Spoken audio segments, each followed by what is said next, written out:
એક ઘોર અંધારી રાત્રે 4 ચોર એક ધનવાન માણસના ઘરમાં ઘૂસી ગયા. તેમને ત્યાં ઘણી બધી સંપત્તિ મળી. એ લઈને જંગલ તરફ ચાલ્યા ગયા. તેઓએ વિચાર્યું કે પહેલા તેઓ જંગલમાં થોડોક આરામ કરશે અને પછી ચોરીના માલનો ભાગ પાડશે. ચારેય ચોર આરામ કર્યા પછી જાગ્યા ત્યાં તો સવાર થઈ ગઈ. ચારેય ખૂબ ભૂખ્યા હતા.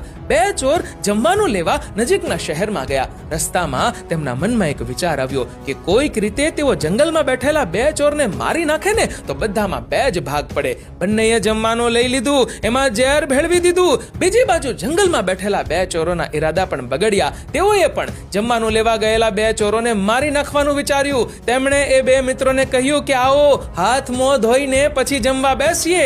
જ્યારે બંને હાથ અને મોઢું ધોવા માટે કૂવા પાસે ગયા ને એટલે બીજા ચોરોએ તેમને કૂવામાં ધકેલી દીધા અને તેઓ ડૂબીને મૃત્યુ પામ્યા. પછી જંગલના બાકીના 2 ચોર ખુશ થઈ ગયા અને સૌથી પહેલા બંનેએ ભરપેટ ખાધું અને થોડી જ વારમાં એમાં નાખેલું ઝેર તેમના લોહીમાં ફેલાઈ ગયું અને તેઓ પણ પીડાઈને મૃત્યુ પામ્યા. મિત્રો, વ્યક્તિ બીજાઓ સાથે જેવું વર્તન કરે છે તેવું જ પરિણામ મેળવે છે. જે ખરાબ કાર્યો કરે છે તેમને ખરાબ પરિણામો જ મળે છે. તમારો આ વિડીયો વિશે શું કહેવું છે કમેન્ટ કરજો અને વિડીયો ગમ્યો હોય તો લાઈક કરજો અને શેર પણ.